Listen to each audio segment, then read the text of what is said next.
આજે આપણે વાત કરીશું વસ્તી ગણતરીના બારામાં. ઓનલાઈન કઈ રીતે વસ્તી ગણતરીમાં તમે અપ્લાય કરી શકશો અને પોતાનું ફોર્મ અને પોતાની ડિટેલ પોતે કઈ રીતે ફિલ કરી શકશો. નમસ્કાર મિત્રો, આજે આપણે સ્વ વસ્તી ગણતરી ફોર્મ કઈ રીતે ભરવું તેનો અભ્યાસ કરશું. સૌથી પહેલાં સ્ક્રીન ઉપર દેખાતી જે વેબસાઇટ છે ac.census.gov.in ઉપર તમારે લોગિન થઈ જવાનું છે. ત્યાર પછી તમારે તમારું રાજ્ય અને કેપ્ચા કોડ નાખીને આ રીતનું ખુલશે. તેમાં તમારે તમારું નામ, તમારા મોબાઈલ નંબર અને તમારું ઈમેલ આઈડી દ્વારા તમારે તેને વેરીફાઈ કરવાનું છે અને તમારે તેને પ્રોસેસ કરવાનું રહેશે.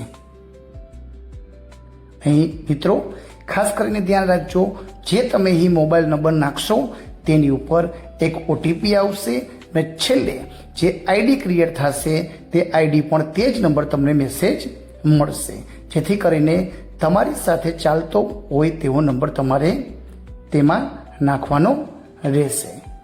તમારે વેરીફાઈ અને પ્રોસેસ કર્યા પછી ઓટીપી તમારા મોબાઈલમાં આવશે, તે તમારે અહીં નાખવાનું છે ને આગળની પ્રોસેસ કરવાની છે. વેરીફાઈ ઓટીપી કરીને તમારે અહીં સેશન કન્ફ્લિક્ટમાં યસ આપવાનું છે, જેથી કરીને આગળનું ફોર્મ છે તે ખુલી જશે, જેમાં તમારે ઓકે આપીને અહીં તમારું રાજ્ય, તમારો જિલ્લો અને તમારે તમારો પિનકોડ નંબર છે અહીં તમારે લખવાનો રહેશે.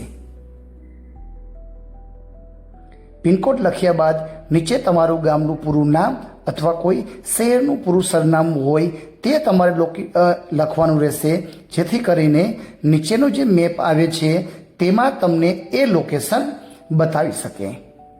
તો તમારે અહીંયા તમારા ગામનું નામ અથવા શહેરનું કોઈ પૂરું સરનામું હોય, રહેતા હોય તો તમારે ત્યાં પૂરું સરનામું લખીને તમારે નીચે આપેલું જે ગૂગલ મેપ છે તેમાં તમારું લોકેશન છે તેને શોધવાનું છે અને તમારે તેને વેરીફાઈ કરવાનું રહેશે.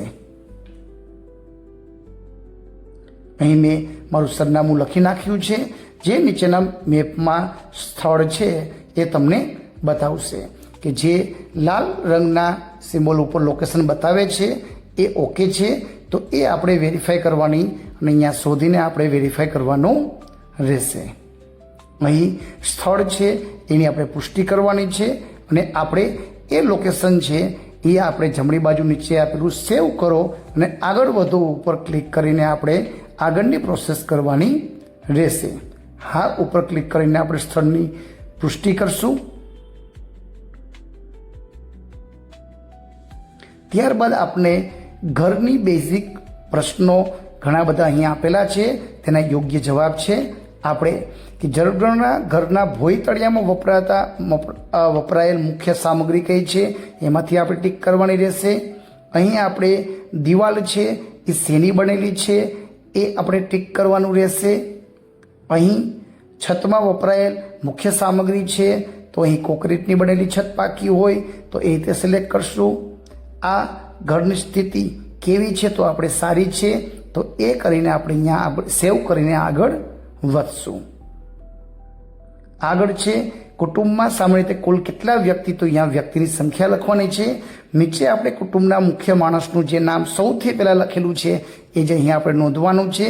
અહીં જે નામ નોંધેલું છે એ જ નામ છે આપણે ગુજરાતી ભાષામાં આપણે અહીં નોંધવાનું રહેશે.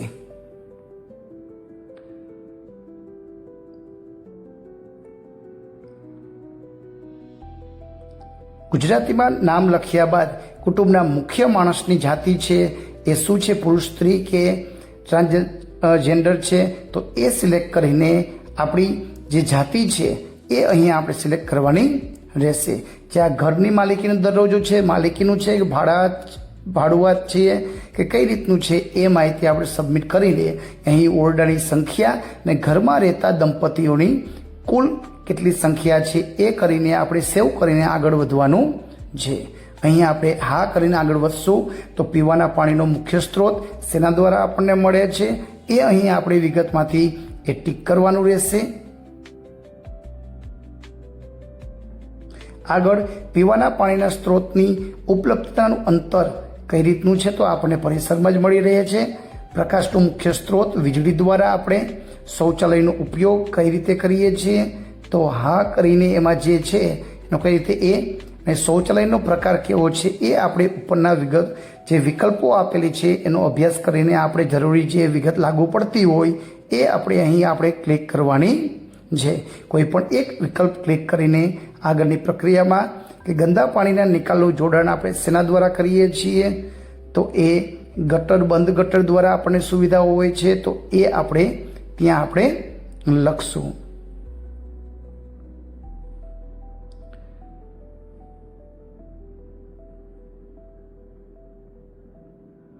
આગળમાં પરિસરમાં સ્નાન ગૃહની ઉપલબ્ધતા, તો યસ કરીને આપણે આગળનો વિકલ્પ ટીક કરશું. રસોડું અને એલપીજી અને પીએનજીનું જોડાણ, એના કઈ રીતે આપણને પીએનજી અને એલપીજી ગેસ મળે છે એ ઓપ્શન ટીક કરીને આપણે રસોઈ માટે ઉપયોગમાં લેવાતું મુખ્ય ઈંધણ કયું છે એનું આપણે ટીક કરીને છેલ્લે આપણે સેવ કરીને આપણે આગળ વધશું. આગળ કરશું ત્યારે અહીંયા રેડિયો, ટ્રાન્ઝેક્શનની સુવિધા, ટેલિવિઝન, ઇન્ટરનેટ, લેપટોપ કે કોમ્પ્યુટર, એ બધી જે સુવિધાઓ છે, જે સાધનો છે એ કઈ રીતના છે એની વિગતના આપણે પ્રશ્નના જવાબ આપવાના રહેશે. તો એ આપણે જવાબને ટીક કરીને આપણને એ ડેટા સેવ કરીને આગળની પ્રોસેસ કરશું.